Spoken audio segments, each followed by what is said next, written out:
સુધી કદાચ પહોંચી શક્યા, મંજીભાઈ દિલ સુધી ન પહોંચી શકી કોંગ્રેસ, દિલ સુધી તો પહોંચવું પડે ને બેન. ગુજરાતના દિલમાં ભાજપ છે. અચ્છા. અને દિલ સુધી ના પહોંચી શકે એમને કે ભારતીય જનતા પાર્ટીનો ગુજરાતનો 30 વર્ષમાં જે ભારતીય જનતા પાર્ટીએ વિકાસ કર્યો છે, વિકાસની રાજનીતિને આ દેશની અંદર આખા પેટર્ન ઉપર આખા દેશની વિકાસની રાજનીતિ ઉપર લઈ જવાનું કામ આદરણીય નરેન્દ્રભાઈ મોદીએ કર્યું છે. એટલે ભારતીય જનતા પાર્ટી 30 વર્ષથી ગુજરાતના લોકોના દિલમાં હતું અને આ વખતે ફરી પણ ભારતીય જનતા પાર્ટીનું જન સમર્થન. અચ્છા, રાજકોટથી એક અપડેટ આવી રહ્યું છે. નયનાબા ક્રિકેટર રવિન્દ્ર જાડેજાના સિસ્ટર બહેન જેઓની હાર થઈ છે, નયનાબાની હાર થઈ છે. આમ કહેવામાં આવતું હતું કે ભાભી અને નણંદનો કાંટાની ટક્કર જોવા મળતી હતી જ્યારે પ્રચાર જ્યારે હતો તે સમયે, અને તે સમયે કોણ કોના પર હાવી થાય છે આ તમામ સવાલો ઉભા થતા હતા. પરંતુ નયનાબાની અહીંયા હાર થઈ છે, હારનો ટોપલો કોંગ્રેસ અહીંયા સ્વીકારી પણ રહી છે. નયનાબાએ હાર સ્વીકારી છે. સાંભળો. એને વધારવાનો હોય પણ મને એવું લાગે છે કે હજી કોંગ્રેસે મહેનત કરવાની જરૂર છે, ગ્રાઉન્ડ લેવલે ખૂબ મહેનત કરવાની જરૂર છે અને હજી સંગઠન પણ ખૂબ સારું બનાવવાની જરૂર છે. એવું સંગઠન કે જે તમારા અંદર મત કોઈ તોડવાની કોશિશ કરે તેનો છડવાતો જવાબ આપી શકે એવું સંગઠન. નહીં, કોંગ્રેસ એવું ક્લેમ નથી કરતી. ઘણી વખત એવું પણ હોય છે કે તમે ગ્રાઉન્ડ ઉપર એટલું કામ કરતા હોય પણ તમારા અમુક એવા આગેવાનો હોય કે જે ફ્રન્ટમાં આવીને એમણે હેલ્પ કરવી જોઈએ, એ ઘરમાં બેઠા રહીએ તો આ વસ્તુ પોસિબલ હોય છે. બિલકુલ સીધો જ અહીંયા કોંગ્રેસને સીધો સવાલ છે. કયા આગેવાનોની પાર્થિવભાઈ અહીંયા વાત થઈ રહી છે? સ્પષ્ટપણે નયનાબાએ પોતાનો અંગત મત રજૂ કર્યો છે. મારે એ મત ઉપર તો કોઈ ટિપ્પણી, હું એમના વ્યક્તિગત મત ઉપર તો મારે શું ટિપ્પણી? એટલે હાર બાદ આ ટિપ્પણી છે, જીત હોત તો કંઈક અલગ હોત. ના, એમણે ચોક્કસ એવું કીધું કે કોંગ્રેસ પક્ષનો કોઈ વાંક નથી. તમે જોયું એમની વાત હતી કે ભાઈ વધારે મહેનત કરવાની જરૂર છે. હકીકત છે જ્યારે પરિણામ ન મળે તો પરિણામ માટે વધુ મહેનત કરવાની જરૂર છે. આ તો કેવી વસ્તુ છે કે ભાજપના એક બીજા પ્રવક્તા આવીને બેઠા છે, ગઈકાલ કે પરમ દિવસની ડિબેટમાં બાબતની ચર્ચા થઈ હતી એટલે ફરીવાર યાદ કરાવું છું કે પેલો જંગલમાં આગ લાગે ત્યારે ચકલી પાણી લઈને નાખે તો લોકોને એવું થાય કે આગ ક્યાં બુઝાવવાની છે આ ચકલીના પાણીથી, પણ પછી ધીરે ધીરે બધા જોડતા જાય તો એ આગ બુઝાઈ જાય. અમે ચકલી રૂપી પાણી નાખવાનું લોકતંત્રની હત્યામાં. એક મહત્વના સમાચાર પ્રાપ્ત થઈ રહ્યા છે તે પહેલા વાંચી લઈએ. મહત્વના અપડેટ્સ પ્રાપ્ત થઈ રહ્યા છે. સાણંદ તાલુકા પંચાયતમાં ભાજપનો ભગવો લહેરાયો છે. સાણંદ તાલુકા પંચાયતમાં ભાજપે જીત મેળવી છે. 24 બેઠકો પૈકી 18 બેઠક પર ભાજપે જીત હાંસલ કરી છે. 3 કોંગ્રેસના ઉમેદવારની જીત થઈ છે. 3 બેઠક માત્ર જે કોંગ્રેસ જીતી શકી છે. સાણંદ તાલુકા પંચાયતનો આ ચિતાર કે જ્યાં ભાજપનો ભગવો લહેરાયો છે. 18 બેઠક ભાજપે કબજે કરી છે. કુલ 24 બેઠકો હતી જેમાંથી ભાજપે 18 બેઠકો કબજે કરી છે. 3 કોંગ્રેસના ઉમેદવારની જીત થઈ હોવાના સમાચાર પ્રાપ્ત થઈ રહ્યા છે. તો ભાજપ જે રોકેટ ગતિએ આગળ વધી રહ્યું છે, 4 ડિજિટમાં આંકડો પહોંચી ચૂક્યો છે. બીજી તરફ કોંગ્રેસ હજુ પણ 3 ડિજિટમાં જ સંઘર્ષ કરતી જોવા મળી રહી છે. આ તરફ અન્ય જે પક્ષો છે તે પણ ખાતું ખોલવામાં અને આગળ વધવામાં સફળ થતા સાબિત થઈ રહ્યા છે. સ્થાનિક સ્વરાજની આ ચૂંટણી જે લિટમસ ટેસ્ટ માનવામાં આવી રહી હતી ભાજપ માટે, કારણ કે એવું કહેવામાં આવતું હતું કે વિધાનસભાની આ સેમીફાઇનલ છે સ્થાનિક સ્વરાજની ચૂંટણી. મહત્વપૂર્ણ અપડેટ્સ અમરેલીથી પ્રાપ્ત થઈ રહ્યા છે. નગરપાલિકા ભાજપે કબજે કરી છે. અમરેલીની વાત કરીએ. કૌશિક વેકરિયાના વિસ્તારમાં ભાજપનો દબદબો અહીં યથાવત જોવા મળ્યો છે. 44 બેઠકો પૈકી 30 બેઠક પર ભાજપનો વિજય થયો છે. સતત અપડેટ પણ આવી રહ્યું છે. 13 બેઠક કોંગ્રેસ અને 1 બેઠક પર અપક્ષ પણ વિજેતા થયો છે. એટલે અપક્ષોનો પણ અહીંયા રાફડો ફાટ્યો છે. જે રીતે ઉમેદવારી નોંધાવી હતી એ જ રીતે અહીંયા જીતમાં પણ કેટલીક જે સીટો છે, બેઠકો છે તે કબજે કરતું અપક્ષ પણ જોવા મળી રહ્યું છે.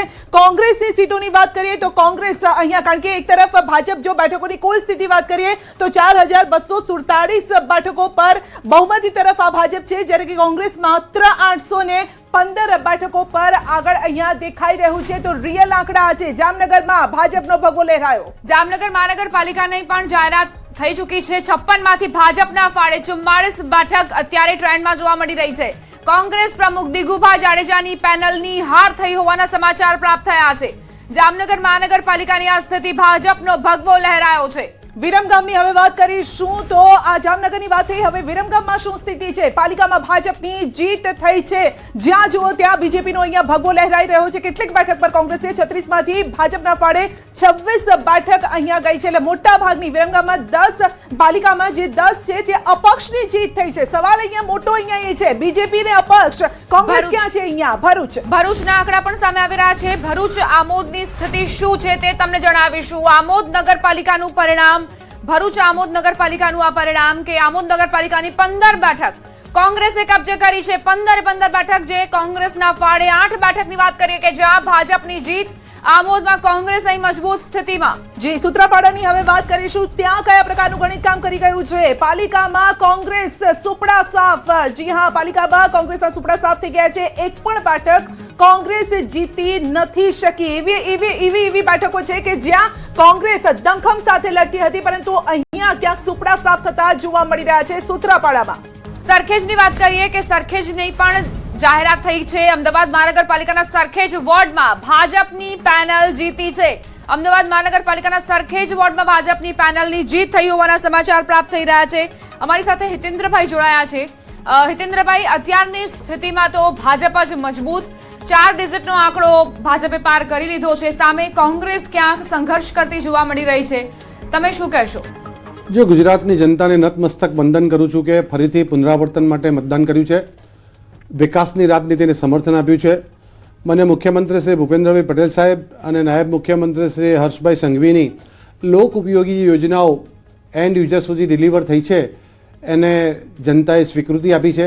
ભારતીય જનતા પાર્ટીના કાર્યકર્તાઓએ મને જગદીશભાઈ વિશ્વકર્માજીના નેતૃત્વમાં જે કામ કર્યું છે ટીમ વર્કથી, એને પણ સમર્થન મળ્યું છે. કુલ મળીને ગુજરાતની જનતાનો જે ક્ષીરનેરનો વિવેક હતો, એની જે સમજણ હતી, એને સેલ્યુટ કરું છું. ખૂબ અપપ્રચાર થયો, ખૂબ ભ્રમિત કરવાનો પ્રયાસ થયો, નાની બાબતોને સપાટી પર લાવી અને આર્ટિફિશિયલ વિરોધ કરવાનો પણ પ્રયાસ થયો. પણ ગુજરાતની જનતાએ રોડ, રસ્તા, ગટર પાણીની સાથે સાથે રાષ્ટ્રીય સુરક્ષા, આંતરિક સલામતી, વૈશ્વિક નેતૃત્વનો સ્વીકાર અને અનેક મુદ્દાઓ ઉપર એમણે મોર મારી અને આ રાષ્ટ્રવાદી વિચારધારાને, આ વિકાસની રાજનીતિને સમર્થન આપ્યું છે. માટે ગુજરાતની જનતાનો આભાર માનું છું. આવનારા દિવસોમાં અને સત્તા તરીકે નહીં, જવાબદારી તરીકે સ્વીકારીએ છીએ. આપને રોકીશું. અમિત ઠાકરની પ્રતિક્રિયા, ધારાસભ્યની પ્રતિક્રિયા. 1000 ની લીડ છે તો ક્યાંક 12000 ની લીડ છે. હજી મક્તમપુરાની અંદર પણ ભારતીય જનતા પાર્ટી ઘણા સારા વોટ લેશે, એ અમારો ભરોસો છે. આ પ્રકારે આ જે જીત છે, હું માનનીય નરેન્દ્રભાઈ, અમિતભાઈ, ભૂપેન્દ્રભાઈ, હર્ષભાઈ અને જગદીશભાઈ અને શહેરના અધ્યક્ષ પ્રેરકભાઈ, આ બધાને આ જીત સમર્પિત છે. લાખો કાર્યકર્તાને આ જીત સમર્પિત છે, જેણે 45 ડિગ્રીમાં રોડની આગની અંદર પણ દોડીને કામ કર્યું, એને આ જીત સમર્પિત છે. અને જનતાએ જેણે મા બનીને અમને ભાજપવાળાઓને દીકરા જેવો પ્રેમ આપ્યો છે, એ મા રૂપી જનતાને સત સાષ્ટાંગ પ્રણામ છે. ક્યારે પણ એમના ભરોસાને અમે 4 ગણો કરવામાં કોઈ કસર નહીં છોડીએ. સૌને નમસ્કાર. બિલકુલ, પાયાના કાર્યકરથી લઈ અને નેતા, ઉપરના નેતા સુધી, કારણ કે કહેવાય છે કે જે કાર્યકર્તા હોય છે સૌથી વધારે મહેનત તો એમની પણ હોય છે. હિતેન્દ્રભાઈ, સાંભળીએ એમને પહેલા. બરાબર કે નહીં? મોદી જે કહે એ કરો. મોદીએ કીધું વિકાસ કરો, અને અમે એ વિકાસ દરેક ઘરે કોઈની અટક પૂછ્યા વગર, અમે નામ પૂછ્યા વગર, કોમ પૂછ્યા વગર અમે કામ કર્યું. અને એ કામના બદલે બધા વાડા, બધા વિવાદોથી ઉપર જઈ અને વોટ આપ્યો. સૌને ખૂબ આભાર માનીએ છીએ અને આ જ સક્સેસનો મંત્ર છે. સરખેજ વોર્ડથી સમાચાર પ્રાપ્ત થઈ રહ્યા છે. પાટણ નગરપાલિકામાં ભાજપનો ભગવો લહેરાયો છે. પાટણ નગરપાલિકાની આ સ્થિતિ, ભાજપે પોતાનો કેસરીયો ખેસ લહેરાવ્યો છે. 44માંથી 23 બેઠક પર ભાજપે જીત મેળવી હોવાના સમાચાર. પાટણ નગરપાલિકાની આ સ્થિતિ. જી, સાબરમતીની હવે વાત કરીશું કે ત્યાં શું સ્થિતિ છે, આંકડા કયા સામે આવી રહ્યા છે. તો અમદાવાદ મનપાના સાબરમતી વોર્ડમાં ભાજપની પેનલની જીત થઈ છે. સાબરમતી તો અહીંયા ભાજપની પેનલ જીતી છે. જો કે શહેરી વોર્ડમાં આમ પણ કહેવાય છે કે જે વિકાસના કામો છે તેને લઈને મત મળતા હોય છે. અમદાવાદ મહાનગરપાલિકાની સાબરમતી વોર્ડ બાદ હવે સિક્કાની વાત કરીએ. જામનગર સિક્કા નગરપાલિકામાં કોંગ્રેસનો વિજય થયો છે. ગયા વખતે પણ સિક્કા નગરપાલિકા જ્યાં કોંગ્રેસે જ જીત મેળવી હતી અને આ વખતે પણ કોંગ્રેસે તેમાં જીત મેળવવામાં પુનરાવર્તન કર્યું છે. અમરેલીના લીલિયાની વાત કરીશું તો અહીંયા કયા પ્રકારની પરિસ્થિતિ છે? લીલિયા તાલુકા પંચાયત કોંગ્રેસનો કબજો, તાલુકા પંચાયત કોંગ્રેસે જીતી છે. લીલિયા 16 પૈકી 9 બેઠક પર કોંગ્રેસના ફાળે, જ્યારે કે ભાજપને અમુક બેઠક મળી છે. તાપીને લઈને પણ અપડેટ્સ પ્રાપ્ત થઈ રહ્યા છે. તાપીના વ્યારા તાલુકા પંચાયતમાં કોંગ્રેસને બહુમતી મળી છે. કોંગ્રેસ બહુમતી તરફ 20 પૈકી 13 બેઠક પર કોંગ્રેસની જીત જાહેર કરવામાં આવી છે. જે બહુમતીનો આંકડો હતો, જાદુઈ આંકડો હતો, તે વ્યારા તાલુકા પંચાયતમાં કોંગ્રેસે પાર કરી લીધો છે. 13 બેઠક પર કોંગ્રેસની જીત. જી, અમદાવાદના શાહીબાગની વાત કરીશું તો અહીંયા પણ મનપામાં શાહીબાગ વોર્ડમાં ભાજપની પેનલની જીત થઈ છે. તો આ તમામ આ ગણિતો છે, પરંતુ હિતેન્દ્રભાઈ વાત કરતા હતા પ્રદેશ પ્રમુખની. 6 મહિના બહુ ઓછો ટૂંકો સમયગાળો હોય છે, કારણ કે મોટી જવાબદારી બાદ 6 મહિનામાં ચૂંટણી આવી અને તે પણ હેમખેમ પાર કરવી.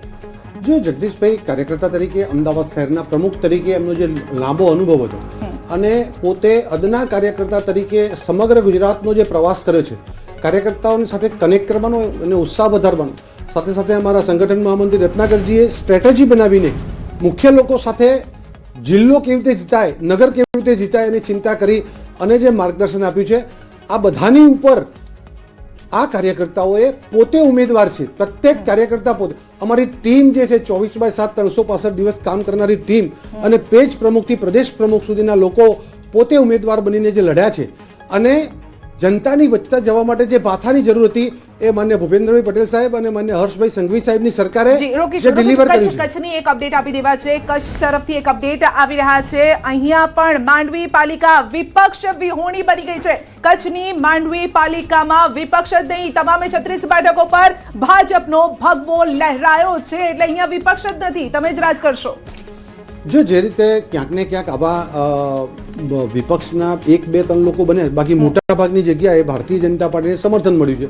અને નાની ચૂંટણી જેમ જેમ તાલુકા પંચાયત જાય, જો મહાનગરપાલિકાઓમાં આપણે 95-92-93% સફળતા મેળવી છે, જિલ્લા પંચાયતમાં 85-86% સફળતા મેળવી છે. એનાથી નીચેના સ્તરે જઈએ તો નાના એકમમાં ક્યાંય મોટો સમાજ, ક્યાંય મોટું ગામ અથવા કોઈ વગદાર વ્યક્તિ સામાજિક હોય અને એ પાર્ટીને સમર્થન ના કરતા હોય, પણ વ્યક્તિના સમર્થનના આધારે થોડો જનાદેશ બદલાયો છે. પણ 2021 કરતા સવાયો જનાદેશ આવશે. એન્ડ આપ જે ટકાવારીની હિતેન્દ્રભાઈ વાત કરો છો ને, અહીંયા પણ છે. જો 1% લાઈવ આંકડા અમે આપને બતાવી રહ્યા છીએ. જે સ્ટ્રાઇક રેટ આપનો જે છે મહાનગરપાલિકામાં 91% છે, એટલે ઓલમોસ્ટ 92% છે. નગરપાલિકામાં અત્યારે 80%ની આસપાસ છે. જિલ્લા પંચાયતમાં પણ અત્યારે 85% ચાલી રહ્યા છે. તાલુકા પંચાયતમાં પણ 73% ચાલી રહ્યા છો આપ. એટલે આ જે સ્ટ્રાઇક રેટ એટલે હું જે સંદેહ એ જ વાત કરતો હતો કે મોટી છે ત્યાં 85 છે, નાને છે ત્યાં 73 છે. એટલે નાનું એકમ થાય મહાનગર, તો ત્યાં કોઈ 2 કે 3 ગામમાં તો મોટા ગામનો ઉમેદવાર હોય અથવા મોટા સમાજનો ઉમેદવાર હોય, તો એ મારા ગામનો અથવા મારા સમાજનો એ રીતે એ વ્યક્તિગત રીતે ત્યાં દોરવાતા હોય છે. પણ ઓવરઓલ એ ભારતીય જનતા પાર્ટીને સમર્થન કરે છે. અને એટલે જ અને બીજી એક વાત તમે કીધી કે શહેરી વિસ્તારમાં ભારતીય જનતા પાર્ટીને સમર્થન મળે છે, તો એ મહેણું આપણે 21માં ભાગી દીધું હતું અને તમામ જિલ્લા પંચાયતો જીત્યા હતા. એ વખતે બીજું પણ એક મહેણું હતું કે પહેલા શહેરી વિસ્તારની ચૂંટણી થાય, એના પરિણામોનું ઇન્ફ્લુઅન્સ આવે અને પછી ગ્રામ્ય વિસ્તારની ચૂંટણી. તો એ મહેણું પણ આ વખતે ગુજરાતની જનતાએ ભાગ્યું છે. મને લાગે છે કે ગુજરાતની જનતાનો જે ક્ષેત્રનો વિવેક છે, એની જે સમજણ છે, એને સેલ્યુટ કરું છું કે ગમે તેવી વાવાઝોડું, એ મોંઘવારી, ભ્રષ્ટાચાર કે રોડ રસ્તાના પ્રશ્નો આર્ટિફિશિયલ રીતે ઉઠાવવાનો પ્રયત્ન થયો. એક હાટકેશ્વરના નામે અપપ્રચાર થયો. 169 જેટલા અંડરબ્રિજ, ઓવરબ્રિજ અમદાવાદમાં બન્યા છે. ગુજરાતની જનતા એ જોયું. અવગણી તો ન શકે. વાત કરીશું એની, પરંતુ વિરમગામની વાત કરીએ. વિરમગામથી એક સમાચાર, પરિણામ જાહેર થઈ ચૂક્યું છે. વિરમગામનું પરિણામ જે જાહેર થઈ ગયું છે, નગરપાલિકાની 36 સીટોમાંથી ભાજપને 26 સીટો મળી છે. 36માંથી 26નો આંકડો ભાજપે પાર કર્યો છે. 10 અપક્ષ ઉમેદવારની જીત થઈ છે. અહીંયા અપક્ષોએ પણ 10 બેઠકો પર જીત મેળવી છે. ભાજપના ગઢમાં અપક્ષની 2 સીટોનું ગાબડું. જી, એટલે આ તો અમદાવાદ જિલ્લામાં આવે, એટલે એ વિરમગામ નજીકનો, એટલે શહેરી વિસ્તારની નજીકનો આ વિસ્તાર છે અને ત્યાં કોંગ્રેસ નથી. સુપડા સાફ અહીંયા ત્યાં પણ. એટલે એ વિરમગામ હોય, માંડલ હોય, દેત્રોજ હોય, બાવડા હોય, ધંધુકા, તો અમદાવાદ, ગાંધીનગર અને કર્ણાવટી મહાનગર તમામ જગ્યાએ ભારતીય જનતા પાર્ટીનો વિજય રથ જે રીતે ચાલી રહ્યો છે, મને લાગે છે કે આ ભારતીય જનતા પાર્ટીના કાર્યકર્તાઓ, એના ધારાસભ્યો, એના સંસદ સભ્યોનું સરકારની યોજનાઓને નીચે સુધી લઈ જવાનો જે પ્રામાણિક પ્રયાસ કર્યો છે. અને ન માત્ર મત, એ મેડિકલ કેમ્પ પર ગયા છે, એ બ્લડ ડોનેશન કેમ્પ કરવા ગયા છે, એ યાત્રીઓની સેવા કરવા ગયા છે, એ આપત્તિમાં મુશ્કેલીમાં મદદ કરવા પણ ગયા છે, એ જનધનનું ખાતું ખોલાવવા પણ ગયા છે, અને સરકારી યોજનાઓનો લાભ એને 10 લાખનું જે કાર્ડ મળે તો એ કાર્ડ અપાવવા માટે પણ ભારતીય જનતા પાર્ટીનો કાર્યકર્તા ગયો છે. અને એટલા માટે સિઝનલ પોલિટિક્સ હોય કે પાર્ટ ટાઈમ પોલિટિક્સ હોય એના બદલે ભારતીય જનતા પાર્ટીના કાર્યકર્તાની, એના નેતાઓની, અમારા મુખ્યમંત્રી કે પ્રદેશ અધ્યક્ષ જે જનતાની વચ્ચે રહ્યા છે એનું આ પરિણામ છે. ઓકે, એટલે કોંગ્રેસ જ્યાં નથી ત્યાં આપ એમ કહો છો કે બીજેપીનો જે વિકાસ છે તે અહીંયા ચાલ્યો છે, પરંતુ અપક્ષો જ્યારે બાજી મારતા હોય તો આ ગણિત કયા પ્રકારનું હોય છે? કારણ કે આપ પણ આ ગણિત ઉપર મંથન પણ કરતા હોવ છો કે અહીંયા આ કેમ નહીં. મેં અગાઉ કીધું એ જ વાત દોહરાવું છું કે ક્યાંય કોઈ જ્ઞાતિ, જાતિ, પંથ, પ્રાંત કે ભાષાને આધારે કોઈ વ્યક્તિનું હાઈટ એટલી વધારે હોય. રાજકોટમાં ગુજરાત પ્રદેશ ભાજપના પૂર્વ અધ્યક્ષ ભરત બોઘરાએ મતદાન કર્યું. પત્ની સાથે લોકશાહીના પર્વની ઉજવણી કરવા પહોંચ્યા. લોકો વિકાસની રાજનીતિને મત આપી રહ્યા છે તેવું નિવેદન આપ્યું.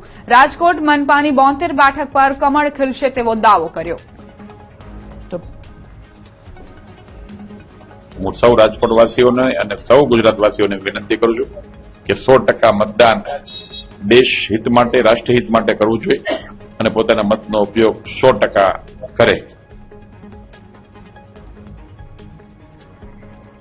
નવસારીમાં સવારે 7ના ટકોરાથી મતદાનનો પ્રારંભ થઈ ચૂક્યો છે. મધ્યપ્રદેશના રાજ્યપાલ મંગુભાઈ પટેલે લોકશાહીના પર્વમાં ભાગ લીધો. મંગુભાઈ પટેલે સ્થાનિક સ્વરાજની ચૂંટણીમાં મતદાન કર્યું છે. નવસારી મહાનગરપાલિકાની ચૂંટણીમાં મતદાન કર્યું છે. મંગુભાઈ પટેલે નવસારીની કોન્વેન્ટ સ્કૂલ ખાતે મતદાન કરી લોકશાહીને મજબૂત કરવા મતદારોને અવશ્ય મતદાન કરવાનો સંદેશ આપ્યો. લોકશાહીનું મહાપર્વ ની શરૂઆત થઈ ચૂકી છે. 7 વાગ્યાથી મતદાનની પ્રક્રિયા શરૂઆત થઈ ચૂકી છે. નવસારીની પ્રથમ વખત ચૂંટણી યોજાતી નવસારી મહાનગરપાલિકાની 13 વોર્ડની 52 બેઠકો માટે જે છે ચૂંટણી પ્રક્રિયાની શરૂઆત થઈ ચૂકી છે. 52 બેઠકોમાંથી 2 બેઠકો બિનહરીફ થતા 50 જેટલી બેઠકો માટેનું મતદાનની પ્રક્રિયા જે છે શરૂઆત થઈ ચૂકી છે. દરેક મતદાતા પોતાનો મતાધિકારનો ઉપયોગ કરવા માટે મતદાન મથકે પહોંચી રહ્યા છે, પરંતુ નવસારી જિલ્લામાં ખાસ કરીને રહેતા મધ્યપ્રદેશના રાજ્યપાલ મહામહિમ મંગુભાઈ પટેલ પણ મધ્યપ્રદેશથી પોતે નવસારી સુધી આજે પોતાના મતાધિકારનો ઉપયોગ કરવા માટે નવસારી પહોંચ્યા છે અને અહીંયા જે નવસારીની જે કોન્વેન્ટ સ્કૂલ છે ત્યાં પોતાનો મતાધિકારનો ઉપયોગ કરીને જે લોકશાહીનું જે પર્વ મનાવી રહ્યા છે અને મતદાનનો ચોક્કસથી ઉપયોગ કરવો છે. મતદાતા તરીકે પોતાનો મત અવશ્ય આપવો જોઈએ એવું એક સ્પષ્ટ સંદેશો અન્ય મતદારોને પણ આપી રહ્યા છે કે મંગુભાઈ પટેલ જે મહામહિમ રાજ્યપાલ છે એ મધ્યપ્રદેશથી સીધા આજે પોતાનો મતાધિકારનો ઉપયોગ કરવા માટે, મતદાનનો ઉપયોગ કરવા માટે નવસારી પહોંચ્યા છે અને ખાસ કરીને મંગુભાઈએ પણ આજે પોતાના મતદાનનો ઉપયોગ કરીને મતદાતાઓને સ્પષ્ટપણે સંદેશ આપ્યો છે કે દરેક મતદાતાઓએ પોતાનો મતાધિકારનો ઉપયોગ કરવો જોઈએ અને અવશ્ય મતદાન કરવું જોઈએ એવો સ્પષ્ટ સંદેશો મંગુભાઈ પટેલે આપ્યો છે. ભાવિન પટેલ, ન્યૂઝ 18 ગુજરાતી, નવસારી. તો બિલકુલ 15 મનપા, 34 જિલ્લા પંચાયત, 260 તાલુકા પંચાયત અને 84 નગરપાલિકાનું મતદાન આ થઈ રહ્યું છે. જો કે ગરમી 44 ડિગ્રી સુધી જવાની શક્યતા છે, પરંતુ એ વચ્ચે રાજનીતિ કરી છે એના પરિણામે કોંગ્રેસ ક્યારેય ફાવવાની નથી અને સતત ને સતત રાષ્ટ્રીય કોંગ્રેસ પણ જે નકારાત્મક રાજનીતિ કરે છે એને ખેડૂતોનો પણ વિરોધ, એને નર્મદા યોજનાનો પણ વિરોધ કર્યો, નવા કૃષિ કાયદાનો પણ વિરોધ કર્યો, એના રાષ્ટ્રીય સુરક્ષાનો પણ વિરોધ, કાશ્મીર ભારતનું અવિભાજ્ય અંગ બને એનો પણ એનો વિરોધ, કે નહેરુ ને ગાંધી ને સરદારે સિટીઝન એમેન્ડમેન્ટ એક્ટમાં કીધું હતું કે ભાઈ આપણા જે લોકો ત્યાં પ્રદાઢિત છે એને લાવવા પડે, એનો પણ વિરોધ. એ જીએસટી નો તો હોઈ શકે, નવી આર્થિક નીતિનો તો હોઈ શકે, પણ કાશ્મીરનો વિરોધ, રામ મંદિરનો વિરોધ, તો વિરોધની રાજનીતિથી દેશની જનતા ત્રસ્ત થઈ ગઈ હતી. એટલે ટૂંકમાં દરેક મુદ્દા પર વિરોધ નથી ચાલતો અને જનતાને સ્પર્શ પણ નથી કરતો એવા મુદ્દા આપ એવું કહો છો? બિલકુલ, જોયું તમે એને પરિણામો પણ રિફ્લેક્ટ કરો. કાલે 5 રાજ્યોની ચૂંટણી છે, બંગાળનું પરિણામ પણ આપ જોશો કે ભારતીય જનતા પાર્ટી લગભગ સત્તાની નજીક જઈ રહી છે, કદાચ સત્તા પણ મેળવે છે, કારણ કે એને દેશની જનતાને જે વચનો જીતેન્દ્રભાઈ, જામકંડોરણા તાલુકા પંચાયતને લઈને એક મહત્વપૂર્ણ અપડેટ્સ. આપની એન્ટ્રી થઈ છે 16 બેઠકો પૈકી 15 બેઠક પર ભાજપનો વિજય. 1માં આમ આદમી પાર્ટીએ જીત મેળવી છે. કોંગ્રેસને ફાળે એક પણ બેઠક નથી આવી. જામકંડોરણા તાલુકા પંચાયતની આ સ્થિતિ, આપે એન્ટ્રી જરૂર કરી છે, પરંતુ અહીં કોંગ્રેસે એક પણ બેઠક નથી મેળવી અને 16માંથી 15 બેઠક ભાજપનો વિજય થયો છે. બિલકુલ, એટલે સમીકરણો આ વખતે બદલાઈ રહ્યા છે. બીજેપી અપક્ષ, બીજેપી આપ, બીજેપી કોંગ્રેસ, બીજેપી કોંગ્રેસ બહુ ઓછા હવે એ રીતે જોવા મળી રહ્યા છે, જે બિલકુલ સામસામે જોવા મળતા હતા. જીતેન્દ્રભાઈ, આવી જે નગરપાલિકાઓ છે, જેમ કે માંડવીની જે આપણે વાત કરી, કે જ્યાં આખી ને આખી જે પેનલ છે, બેઠકો છે, એ તમામ ભાજપના ફાળે ગઈ. એક અપડેટ આપી દઈશું. આ જે અપડેટ છે એના પર પણ દીપા આપણે ચર્ચા કરીશું, કારણ કે ગોધરાની વાત થઈ રહી છે અને ત્યાં ગોધરા પાલિકાના વોર્ડ 7માં અપક્ષની જીત થઈ છે. અને પહેલા એક બ્રેકિંગ હતા, એ પણ આપણે જાણવું છે. લઘુમતી સમાજના વિસ્તારમાં હિન્દુ મહિલાની જીત થઈ છે. હિતેન્દ્રભાઈ, આ સવાલ દીપાના સવાલ સાથે મારો આ સવાલ પણ છે, કારણ કે આ વખતે લઘુમતી વિસ્તારમાં જોયું કે મોટી સંખ્યામાં લોકો બહાર નીકળ્યા, બુલડોઝર વાળી વાતને લઈને વોટિંગ કરો એવી બધી વાત થઈ, અને તેમ છતાં હિન્દુ મહિલાની જ્યારે જીત, ભલે અપક્ષ છે પરંતુ હિન્દુ મહિલાની જીત. જો કામ બોલે છે, લોકોએ અનુભવ્યું છે. અને હમણાં અમિતભાઈ કહેતા હતા કે જ્ઞાતિ, જાતિ, પંથ, પ્રાંત, ભાષા સિવાય ભારતીય જનતા પાર્ટીની તમામ યોજનાઓ ડીબીટીથી ડિલિવર થાય છે. કિસાન સન્માન નિધિનો હપ્તો જાય, વિધવા સહાય પેન્શન જાય, વૃદ્ધ સહાય પેન્શન જાય, કે આપણું આયુષ્માન કાર્ડ હોય કે રેશનનું હોય, ત્યાં કોઈ પણ જગ્યાએ કોઈ પણ આપણે ભેદભાવ સિવાય સીધું ડિલિવર થાય એવો પ્રયાસ કર્યો. એને ઘરનું ઘર આપીએ, ગેસનું કનેક્શન આપીએ કે શૌચાલય આપીએ, તો આપણે ક્યારે જોયું નહોતું કે વિસ્તાર કયો છે, એ ભાજપનો છે કે કોંગ્રેસનો છે, કોઈ જ્ઞાતિ ધર્મ આધારિત ધર્મ વિશેષ છે, એવું જોયા સિવાય સીધું ડિલિવર કરવાનો પ્રયાસ કર્યો છે. અને ખૂબ મોડે પણ એને સમજાયું છે કે આ જ એવી રાજનીતિક પાર્ટી છે જેણે સૌનો સાથ, સૌનો વિકાસ, સૌનો પ્રયાસ અને સૌનો વિશ્વાસ જીતવાનો પ્રામાણિક પ્રયાસ કર્યો છે. હિતેન્દ્રભાઈ, એવું કહેવાય છે કે સ્થાનિક સ્વરાજની આ ચૂંટણી જે છે તે વિધાનસભાની સેમીફાઇનલ છે, તો હવે તમે કાર્યકર્તાઓ જે છે તેઓ કઈ સ્ટ્રેટેજી પર કામ કરશે? શું આંકડાઓને ધ્યાને રાખીને આત્મવિશ્વાસ સાથે આગળ વધશે, કે પછી પ્રચાર સમયે જે વિરોધનો સામનો કરવો પડ્યો હતો તેની ઉપર પણ ધ્યાન કેન્દ્રિત કરાશે? નહીં, જો ભારતીય જનતા પાર્ટી પ્રત્યેક બાય ઇલેક્શન, એક નાની નગરપાલિકાની ચૂંટણી હોય તો એટલી જ ગંભીરતાથી આપણે ચૂંટણીને લઈએ છીએ. અને તમે જુઓ, પ્રત્યેક નાની જિલ્લા પંચાયતો, તાલુકા પંચાયતો, નગરપાલિકાની ચૂંટણીમાં પણ અમારું શ્રેષ્ઠ નેતૃત્વ એનું ઉપર ધ્યાન રાખે છે અને મુખ્ય લોકો એમાં કામ કરે છે. અહીંયા રાજકીય રીતે મૂલ્યાંકન કરીએ તો એને આપણે સેમીફાઇનલ કહી શકીએ છીએ. રોકીશું, જુનાગઢની વાત કરીશું. ભેસાણ તાલુકા પંચાયત પરિણામો રોચક અહીંયા બન્યા છે જુનાગઢમાં, કારણ કે સતત અલગ અલગ આપનો વિજય થયો છે તાલુકા પંચાયતમાં, છતાં પ્રમુખ બનાવશે. ફરી એક વખત વાંચીશું, ભેસાણ તાલુકા પંચાયત આપનું જાડું ફરી વળ્યું છે. અહીંયા જુનાગઢમાં પણ આપના વિજેતા ઉમેદવારો એસસી અનામત નહીં, જી હા, ભાજપના એસસી અનામત ઉમેદવાર વિજેતા બન્યા છે. આ પણ એક અલગ રાજનીતિની એક અલગ બાજુ અહીંયા જોવા મળી રહી છે. જુનાગઢની ભેસાણ તાલુકા પંચાયત અહીંયા વાત કરી રહ્યા છે આપનો વિજય, અને છતાં પણ પ્રમુખ ભાજપના બનશે. આ ટેકનિકલ આખો મામલો છે, અને એ પણ આપણે અમાર પાસેથી સમજીશું. જી અમાર, જીતે કોઈ અને રાજ બીજું કોઈ કરશે, કેમ આવું થયું? કારણ કે ત્યાં ભેસાણની અંદર એસટી અનામતની સીટ હતી ને ત્યાં જ જે ઉમેદવાર છે તે આમ આદમી પાર્ટીનો નહોતો, એના કારણે ભાજપનો જે ઉમેદવાર એસટી અનામત સીટ પર જીત્યો છે ને તેના કારણે હવે આમ આદમી પાર્ટીએ તાલુકા પંચાયત તો કબજે કરી લીધી છે ભેસાણની, પરંતુ તેનો પ્રમુખ નહીં બેસી શકે અને ભાજપનો પ્રમુખ જ બેસાડવો પડશે તેવી સ્થિતિ હાલ નિર્માણ થઈ છે. નહીં તો અમારે જયારે ટિકિટની વહેંચણી થતી હોય છે ત્યારે આ બધા મુદ્દાને ધ્યાને નથી લેવાતું? શું આમ આદમી પાર્ટી ભૂલી ગયું હશે કે પછી કઈ ચૂક રહી ગઈ હોય તેવું લાગી રહ્યું છે સ્પષ્ટ તો અત્યારે, કારણ કે હવે જ્યારે આમ આદમી પાર્ટી એટલી મહેનત કરી, તેની તાલુકા પંચાયત બનાવી લીધી, પરંતુ અંતે ખબર પડી આ તો એસસી અનામતની બેઠક હતી અને ત્યાં જ હવે તેનો ઉમેદવાર જે નહોતો અને તેના કારણે તેને હવે પ્રમુખ પદ તો નહીં જ મળે તે ફાઇનલ થઈ ગયું છે. પરંતુ મહત્વના બીજા સમાચાર એ છે સંધ્યા કે જે રીતે વિસાવદરની અંદર પણ આપ હજુ આગળ ચાલી રહ્યું છે, એટલે કે ત્યાં પણ તે કબજો કરી શકે તેવી એક શક્યતાઓ છે. જી, કે જુનાગઢની ઓવરઓલ વાત કરીએ તો આ વખતે રોચક કયા કયા પરિણામો અહીંયા દેખાઈ રહ્યા છે, અથવા તો ખાસ નોંધવા જેવી બાબત અમાર? બિલકુલ, ખાસ કરીને આ વખતે કોંગ્રેસ જોઈએ તો કોંગ્રેસ સાવ એટલે નીચું છે, કારણ કે જે કોંગ્રેસની જે સીટો આવી જોઈએ તેટલી સીટો કોંગ્રેસની આવી નથી. સીધી જ જે ટક્કર છે તે ભાજપ અને આપ વચ્ચે જોવા મળી રહી છે. આમ આદમી પાર્ટીએ જિલ્લા પંચાયતની 7 જેટલી બેઠકો કબજે કરી છે અને ભાજપે છે તે 23 બેઠક કબજે કરી છે, એટલે કે આમ આદમી પાર્ટીની એક પણ બેઠક, જે કોંગ્રેસની એક પણ બેઠક જિલ્લા પંચાયતની નથી આવી. બીજી તરફ કોંગ્રેસ છે તે નગરપાલિકામાં 3 બેઠક, કેશોદ જે નગરપાલિકાની ચૂંટણી હતી તેમાં 3 બેઠક મેળવી શક્યું છે, પરંતુ કોંગ્રેસનું પરિણામ ખૂબ જ નબળું આવી રહ્યું છે. જી, આભાર અમાર જાણકારી આપવા માટે. અમારી સાથે રાજેશ ઠાકર પણ જોડાઈ ગયા છે. રાજેશભાઈ, અત્યારની આ સ્થિતિ આપ જુઓ પહેલા સીધી ટક્કર એવું માનવામાં આવતું હતું કે ભાજપ અને કોંગ્રેસ વચ્ચે થશે, પરંતુ જેવી રીતે આમ આદમી પાર્ટીએ માત્ર સુરત જ નહીં પરંતુ છૂટાછવાયા જે બેઠકો છે ત્યાં જીત મેળવી છે, ક્યાંક આગળ ચાલી રહી છે, અને બીજી તરફ એસપીની એન્ટ્રી, બીએસપીની એન્ટ્રી, આ તમામને આપ કેવી રીતે જોઈ રહ્યા છો આ સમીકરણોને?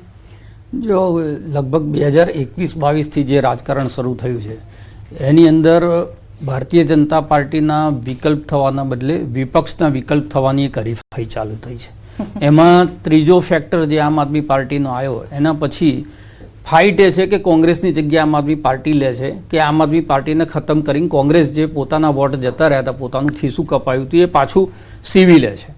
આમાં ભારતીય જનતા પાર્ટી વિપક્ષના ટાર્ગેટમાં રહેતી જ નથી. એના કારણે શું થાય છે કે તમે ક્યાંક ને ક્યાંક જે કલમી આંબાની વાત હતી, તો જે સારા રેસના ઘોડા હોય ને એ ભારતીય જનતા પાર્ટી એમની ટીમમાં લઈ લીધા છે. એટલે કોંગ્રેસમાં જે નેતૃત્વ શાહી જોઈએ એ બધા ભારતીય જનતા પાર્ટીમાં ગયા છે. એટલે સામે નેતા માસ પુલર જોઈએ ને કે જે જનજનને આકર્ષી શકે, ખેંચી શકે એની જોડે. એટલે ક્યાંક ને ક્યાંક નવી કેડર બનાવવાની આવશ્યકતા ઊભી થઈ છે. જો આ કોંગ્રેસ પાર્ટી સ્થાનિક સ્તરે લોકલ નેતાગીરી ઊભી કરશે તો ફરી પાછું મજબૂત સ્થિતિમાં આવે, અને ભારતીય જનતા પાર્ટીની પણ એવી જ પરિસ્થિતિ આગળના સમયમાં થશે. કારણ કે બધું મોવડી મંડળ નક્કી કરી રહ્યું છે, તો લોકલ નેતાગીરી જો નહીં આવે તો આવનારા 5 વર્ષ પછીની ચૂંટણીમાં જો કોંગ્રેસ આ ગેપ આઈડેન્ટિફાઈ કરીને ઇમ્પ્રુવમેન્ટ કરશે તો પરિસ્થિતિ બદલાઈ પણ શકે છે. અને જે આમ આદમી પાર્ટીએ ગયા વખતે સુરતમાં ગાબડું પાડ્યું હતું તો એનું કારણ એ જ હતું કે ક્યાંક ને ક્યાંક ઓવર સેન્ટ્રલાઇઝેશનના કારણે આ બધી ભગાજણ માથાકૂટ થતી હોય છે. એટલે દરેક પક્ષોએ આમાં આત્મમંથન કરવાની જરૂર છે, અને જે લોકોએ પક્ષ પલટું કરીને આવ્યા છે તો પ્રજાએ પણ એક નૈતિક જવાબદારી વિચારવી પડે. સિક્કાની અંદર જે સમાચાર છે તે પ્રમાણે આપે પોતાનો કબજો કરી લીધો છે, પરંતુ અર્જુન મોઢવાડિયાના ગામની અંદર પણ આપની જીત થઈ હોવાની જાણકારી મળી રહી છે.